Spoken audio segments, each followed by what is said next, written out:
everyone, and welcome along to another QIPCO British Champions Series preview as we look ahead to 4 fantastic battles on the Knavesmire. It is, of course, the Ebor Festival from York. Now, once again, I'm joined by my good friend Chris Dixon, who's here in the studio to provide his analysis on an excellent 4 days racing.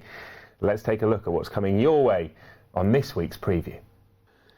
He missed the King George last month, but postponed it is now back on track and will be bidding for a 6th win in a row in the Juddmonte International. But will he have things all his own way? Aidan OBrien currently heads the British Champions Series Trainers Leaderboard, and he holds some of the aces in the Darley Yorkshire Oaks. We'll be getting our teeth stuck into the Nunthorpe Stakes, where last year's winner, Mecca's Angel, will be aiming to reverse form with Royal Ascot winner Profitable. And once again, the stayers are back on the Knavesmire for the Lonsdale Cup. I'm delighted to say that joining me here in the studio is Chris Dixon. And before we turn our attentions to York, I want to reflect with Chris on what was an excellent Qatar Goodwood Festival and lots of highlights. A few races down in the British Champions Series and some real standout performances, notably from the Gurkha and Big Orange. Chris, 2 horses you want to highlight? Yeah, I think they were 2 of the highlights of the meeting, weren't they? When we were going into the Qatar Goodwood Festival, doing this programme, we were looking at what we were thinking of were going to be the big questions that were answered, and one of them, I think, was that 3-year-old Miler's pecking order that was sort of left a little bit unanswered after the slightly messy and tactical nature of their meeting in the St James's Palace at the Royal meeting, and I think we got to the bottom of that, really. I know that connections of Galileo Gold might well say that they still feel that they've got the better horse, but I think the Gurkha proved that he's the best of them. I think what it also shows is that there isn't a massive amount between the Gurkha, Galileo Gold and Ortard. 3 good, solid milers that are right up to that level of competition, and hopefully that battle can carry on into next season perhaps as well. But I thought that the Gurkha was really good down at Goodwood. It's been a fascinating division, that, actually. Because it's been so hotly contested. Actually, this year in the stayers category, it hasn't been as competitive, and that's because Big Orange has elevated himself to be the sort of standout horse in that division with excellent performances, and we saw another one of those in the Goodwood Cup. Exactly. He's a horse that I think plenty of people, including myself, have looked along the way and thought, well, he's been seen to maximum advantage, he's got a good ride, he's had the run of the race, all that kind of stuff. But there comes a point where you just have to credit the horse with what he's delivering on the track, and that is really top-level performances in staying races. And he did it at Newmarket, back-to-back wins in the race there, the Princess of Wales's, and he's gone on again to take a 2nd Goodwood Cup. And it takes some doing to come back and win those same races once again, and he looks better than ever. I should also give word to Minding, who won the National Stakes and rounded off what was an excellent week for trainer Aidan OBrien and jockey Ryan Moore. That was Goodwood, and that was the past. Let's turn our attention to the future and an excellent few days coming your way from York. So we're in the analysis hub, and we're going to take a look at the Juddmonte International, one of the standout races from York throughout the course of the Ebor Festival. And in this race, we've got the returning Postponed, who has been a real flag bearer for Roger Varian this year, Chris. He has. Unfortunately, he missed the King George. And that sort of took something away from that race. More on that in a second. But Postponed, to that point, had been the star middle distance horse in Europe this season. He had, of course, been successful over in Dubai as well. Came over back to this country and was really impressive. But this is the race that he missed. This is the King George. So this didn't feature Postponed, and Chris alluded to it. No Postponed. It meant that Highland Reel, the horse that we've highlighted there, was able to land the spoils. If you just hit play for us and talk us through this, because Highland Reel's been given an excellent front-running ride by Ryan Moore. Do you think in any way he was flattered by his dominance in this race? No Postponed, easy time of it out in front. Yeah. Is he a standout horse in your eyes, Chris? Well, I think that this was probably a substandard renewal of the King George. I think plenty of people felt that going into the race, and I think it's backed up by the performance that it wasn't the strongest of races. Dartmouth, you can see there in the Queen's colours, have the form reversed from the Royal meeting with Highland Reel, who he'd got the better of, but of course that day the rider lost his whip. This time around everything went right for Highland Reel out in front, but this is a third Group 1 for him, and he's done it on 3 different continents. He might not have won the deepest Group 1s about, but they're still good quality races. He's got the Dante winner in second spot behind him there, and it was a nice enough display. Yes, he may have had the run of the race, but he was well on top. Sort of has a profile of a horse who's a little bit underrated, because, as you say, three Group 1s, 3 different continents. He's been a really good globetrotter for Coolmore and Aidan OBrien, and he's always there, it seems, to take advantage of chinks in others' armour, and perhaps there is a chink in Postpone's armour, and not necessarily with regards to Postponed, but perhaps with regards to the form of the Roger Varian stable, because in terms of numbers for a very powerful yard, he hasn't had the runners you would expect for a trainer with as many horses as he has. And those that have run have, according to market expectation in any case, slightly underperformed. Yeah, he's not had anywhere near as many runners in the last couple of weeks either, so they're clearly not happy with how the horses are. He missed his engagement at Ascot with the King George as well.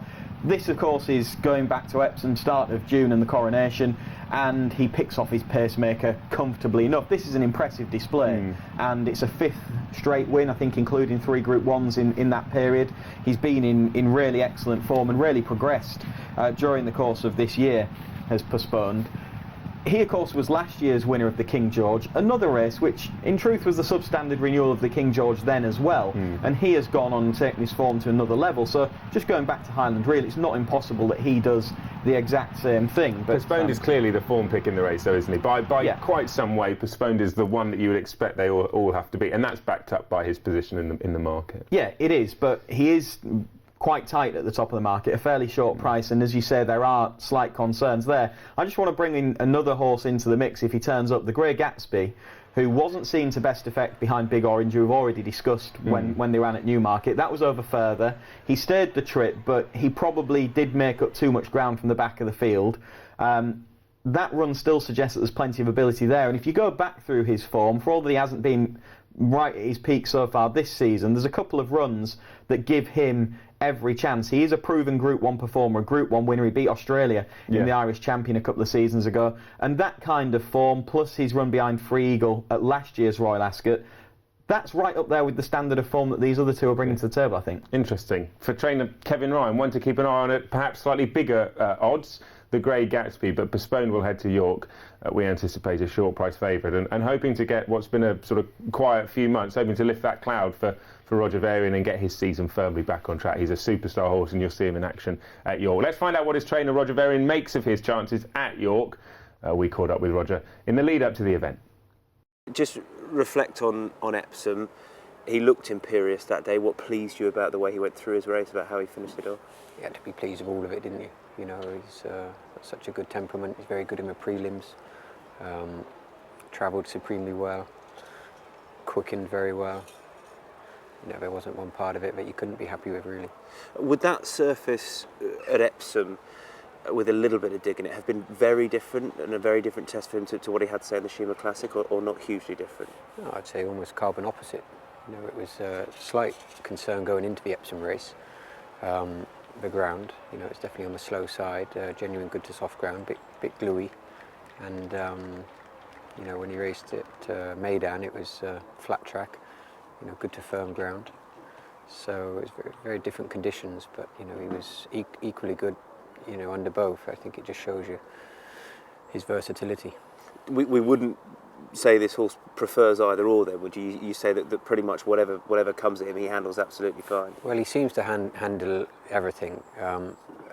I would still say that he might be better on better ground, but he handles easier ground. Is he getting better, Roger? Looking at his performance in the Shima Classic, and then coming on to what he did at Epsom, is he better now than he's ever been in your mind? I think that his 2 performances in Dubai were very, very good, and you know, you could argue that the Dubai form is slightly stronger than the Epsom form, but he was dominant on both occasions, you know, under very different conditions. So it's hard to say that he's getting better and better, but you know, without doubt, I think he's in the prime of his life, and you know, you go see high-class performances from him. You know, he's a versatile horse. He's one off a strong gallop, he's one off a slow gallop. You know, the fractions weren't quick at Epsom in the Coronation Cup, and he handled that well, and you know, he came off an even gallop in Dubai very well. So he's a very relaxed horse. You know, Andrea feels he can put him anywhere in a race, and you know, he ought to handle any any pace that's thrown at him, really. Time now to turn our attentions to the Yorkshire Oaks, and going into this race, the Investec Oaks at Epsom and the Ribblesdale, which is the sort of considered the Oaks at Royal Ascot, if you like, are going to provide us with two key form clues. Should we start with the Oaks from Epsom? It was won by Minding. I'll highlight Minding for you. We've also got Architecture in there, etc. Harlequin out the back at this moment in time, who's recently run in Ireland. Minding has elevated herself both with this performance and what she's done since to be the superior 3-year-old filly of the bunch. Whether she turns up at this stage, we're a few days out, we don't know, but if she does, surely she's the one they've got to beat. Yeah, at the moment it looks more likely that Seventh Heaven, who was below form here out the back, only beats 1 or 2 home. Should we highlight Seventh Heaven for you? There is Seventh Heaven. She is. She runs well below form. That you can see she's already beaten. Of course, going into this, she had won the Lingfield Oaks trial. Disappointing here, but then she goes on to Ireland and causes a bit of a surprise, beating her stablemate Even Song, who was below form. We'll see her in a second in the Irish Oaks. So at the moment, it looks as though she might be the leading contender for Ballydoyle coming into this race, but it's hard to know. Architecture would be a worthy adversary to them all. I think she could definitely have a chance. If Minding turns up, then you would think it's going to be another bit of a penalty kick for her, but at the moment it looks as though that's not particularly likely. We'll have to wait and see, but it's worth looking back at the Oaks because that is clearly the key form line for the 3-year-old fillies. That was the first weekend in June. Since then, a lot has happened. Architecture's finished runner-up on a couple of occasions, notably quite recently in the German Oaks. We've mentioned Seventh Heaven, we've mentioned Harlequin, who was just touched off over in Ireland, and since then as well, we saw in the middle of June the Ribblesdale at Royal Ascot, where I want to highlight Even Song, because you've already touched on Even Song. There is Even Song, Ryan Moore on board, a little bit unlucky this day, beaten by Seventh Heaven as well. Where do you stand with Even Song? Well, disappointed with her in Ireland, but very good here. The 2 horses that she beats, they're just on the outside here, the Black Princess and Queen's Trust, Adman Princess as well, who doesn't have an entry in the Darley Yorkshire Oaks, but is in the yellow colours further up. But the other 3 that we mentioned there all hold entries for York, and there could be the other key contenders going into the race, I suppose. Particularly so Queen's Trust, who's since gone on to Goodwood and finished second to Minding. That was back down in trip, but we were saying after that she would be well suited by a return to longer distances, and that would definitely suit her. I think she runs really well here in the Cheveley Park colours. Yeah, she's just touched off by Minding in the Nassau. As I say, Even Song beaten since this day, where she clocked good fractions late on Even Song. She had the clock watchers impressed anyway, Even Song in the Ribblesdale, but since then has been beaten. So which side of the fence are you on with her? Well, it's all a case of whether or not she's going to turn up. Yeah. I would give her another chance, and I think that York would suit her well as a track. But just if Queen's Trust turns up, I would definitely think that she could be an interesting contender. But the race is just, it's hard to know at the moment exactly what is going to run. We've concentrated on a couple of 3-year-old form lines there. Of course, there's the old horses as well. The Middleton from York earlier on in the season, Beautiful Romance out of that, and the second Cora for Luca Kamani, who's yard were under a little bit of a cloud at that early point in the season, but she ran well. They're backfiring now. If she turned up, she could be of some interest. And then there could be some international raiders.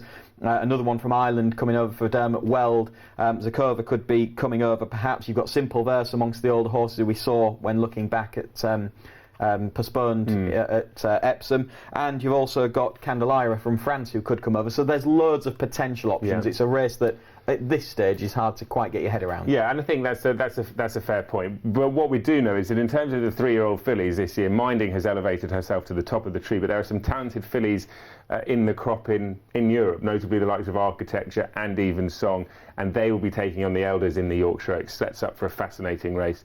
Aidan OBrien does have a stranglehold, it would seem, in terms of some of those names mentioned, the likes of Even Song and Minding. And we sent Don McLean, our Irish correspondent, to catch up with Aidan and find out a little bit more. Seventh Heaven winning the Irish Oaks. Yeah, Seamus gave her a great ride. We always liked her a lot. She took a lot of time to learn. She was in England a couple of times as a 2-year-old and we put her away. She went to Dundalk, won her maiden very easily, and then she went to Lingfield. We thought she was a certainty, and she just struggled home. And obviously the second filly was a good filly, and I remember Ryan saying he wasn't sure that she handled the track or the ground, but I don't know what mad thing made me run her in Epsom. I got around everyone. We'll run her in Epsom in the Oaks, but obviously maybe the track didn't suit her that day either. Maybe, I don't know, but she ran disappointing anyway. So she was working very well. Seamus was adamant that he wanted to ride her if Ryan was riding the other filly. Obviously Ryan had to ride Even Song, there was no but he wanted to ride her above the others if that was the case. And how well he called it. He gave her a brilliant ride on the day. He was relaxed, he was calm, and he let it happen. He let her coast into it, and she when he wanted her, she took off from him, you know. But like, he gave her a great ride. She's a good filly. She gets a mile and a half well, handles good ground real well, and she's improving, which is a massive thing. She's big frame, clear-winded, but the big thing is she's getting better done. So she's very exciting filly. Yeah. And Even Song, was she okay after the Oaks? She was grand, yeah. She was a little bit slow away probably, and like when she was slow away and she was drawn out a little bit, so she was on the back foot a little bit, but she never fired up for Ryan on the day, you know, and that can happen sometimes, you know. So listen, she came back very well, which is the important thing, and we'll see. We'll probably look at the Yorkshire Oaks with both of them and see what's going to happen. Even Song handles an ease, the other filly handles fast ground, so we'll see what way it'll go, but that's what we'll look at with both of them, I think, at the moment.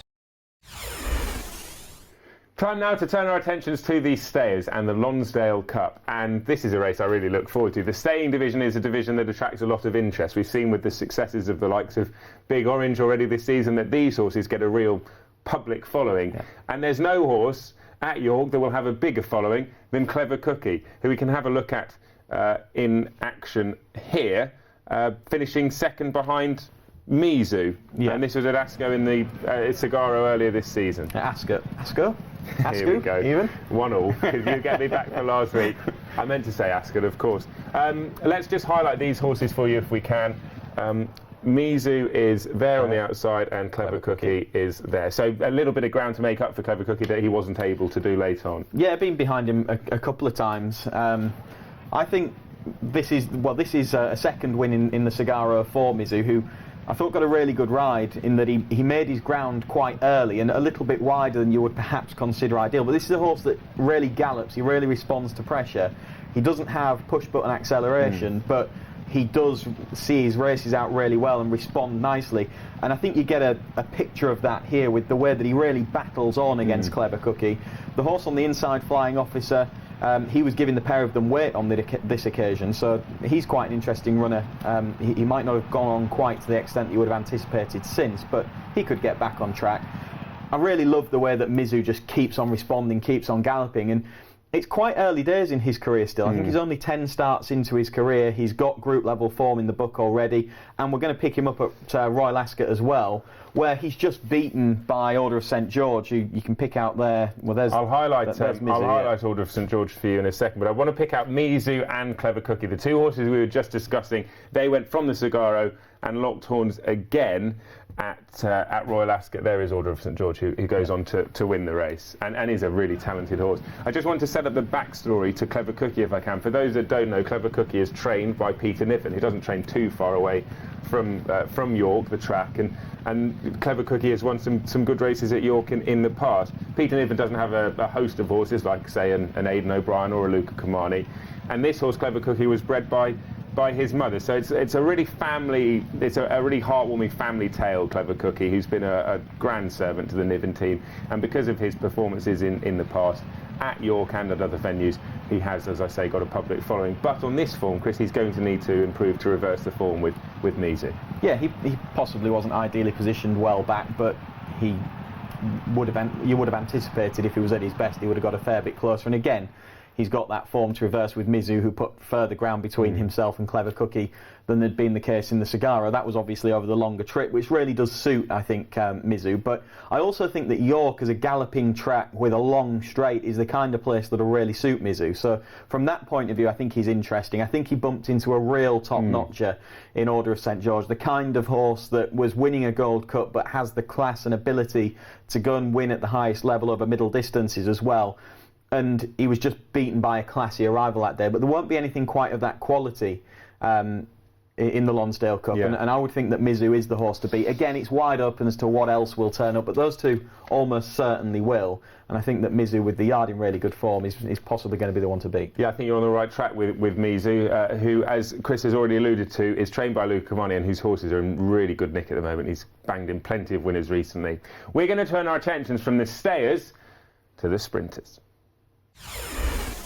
So time now to look at the sprinters. Flying 5 furlongs at York. It is the Coolmore Nunthorpe Stakes. It's going to be a cracking contest, and I think we should start, Chris, by looking back to the race 12 months ago, because we've got some familiar faces hoping to in Acapulco's case go one better, in Mecca's Angel's case regain the crown, or keep the crown if you like. Mecca's Angel was drawn in stall 10. Acapulco was in stall runner-up in stall 2. The third came in stall 5, and the fourth came in stall 3. Yeah, that's right. So, good memory, as you can see, a bit of a split there. Great memory. Thank you very Remarkable much. Stuff, really. I really appreciate Almost unbelievable. I appreciate that, Chris. Let's have a look at the race. As you can see, we've focused on where the first 4 home were, and they were on the lower numbers that raced on that side of the track, and it's a feature of York during the course of the season, really. But what does that tell us about York? Is that traditional with York, or is that just that Acapulco was burning it up on the far side? It can be changeable, and pace definitely has an impact, but I think there's been a few meetings this year where the lower numbers have been favoured, and it's not always just pace related, so could be a combination of the two here, to be fair. The thing that I really like about the way that Mecca's Angel wins this race is how much she responds to pressure. She's got a lot of ground to make up there, and she's not as far over that far side of the track as the rest of them. It didn't look that likely with a couple of furlongs to run, and even here it looks as though Acapulco has got them cooked. Of course, she was getting a massive weight allowance with a filly's allowance plus a 2-year-old allowance, but she's seen off by Mecca's Angel, who wins going away, and that was a fantastic display from her. Is she the same horse this year, Mecca's Angel? Well, I think you would have had a little bit of a doubt based on the Temple Stakes, I suppose, which we can see here, when beaten by Profitable, who is in there in stall 12. That's the eventual winner, and the pair of them have a great battle, don't they, in this race? And I think Mecca's Angel was probably a little bit below her best on this occasion, but beaten by a horse in Profitable, who's really been going the right way this year. Since this, Mecca's Angel has got right back to form with a win in Ireland, beating an in-form and improving horse in Brando, and I think that suggests that she's going to be every bit as good as she was. The ground won't be a problem, I don't think. She might not want it absolutely rattling fast, but I don't think she wants it bottomless either. They'll water at York, you'll get a decent solid surface, and she should be fine. And I think you can take her going into this race in absolute peak form based on that run in Ireland last time. So Profitable and Mecca's Angel locking horns here in the Temple Stakes, and you'll have a look at Profitable in the white sleeves noseband on the outside, who'll just drift over late on. A lot of people thought Mecca's Angel was going to reverse to form immediately after this at Royal Ascot, but Mecca's Angel was slightly disappointing, and Profitable this season has really filled out and become a man, I think it's fair to say. And he's elevated himself to one of the best sprinters around. Let's take a look at the King's Stand then, if we can, at Royal Ascot. Because of the shot there, it's difficult to highlight them. I will do that in a few moments' time. Let's just pause it here so we can highlight a few horses for you. Starting with Profitable there. Mecca's Angel, who doesn't finish second, but just for ease in highlighting, Mecca's Angel is just leading the pack at this stage. Ultimately well beaten, and Profitable it was who landed Royal Ascot glory. Yeah, and it doesn't appear there's an obvious excuse for Mecca's Angel on this occasion. What this highlights is Profitable's season and how he has really progressed as a 4-year-old this year, with the win in the Palace House, going on to the Temple, which we've already seen, where he got the better of a Group 1 winner in Mecca's Angel, and then going on to Royal Ascot and taking the King's Stand. I don't think he ran that badly in the July Cup as well, which is over 6 furlongs. Yeah, and really he is, just look at the way that he powers through this race, Ollie, and I don't think he's really a 6 furlong horse, is he?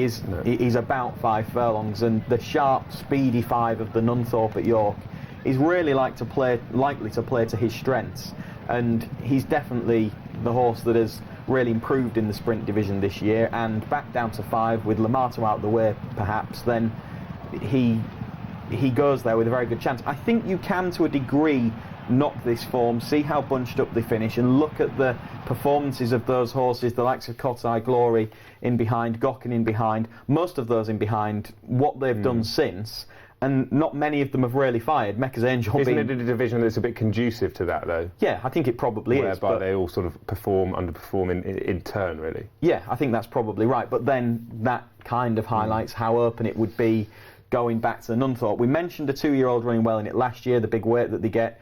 There is a chance that Yalta will turn up, winner of the Molecombe for Mark Johnston at the Qatar Goodwood Festival, and he would be getting that hefty weight allowance, and he's a fast horse, so he's another one that would be something different into the sprinting mix should he turn up. It's a fascinating race, the Nunthorpe, and lots of talented horses will be burning it up on the Knavesmire at York. A horse you're most looking forward to seeing next week? Just give us an idea at York. I'm looking forward to seeing Postponed back on the track. He won't be a betting proposition for me. I might well be looking towards the Grey Gatsby, but I'm certainly, having missed out on seeing him in the King George, looking forward to seeing him back on the track, because he's been the star middle distance horse in Europe this year. Excellent stuff. Chris, always a pleasure.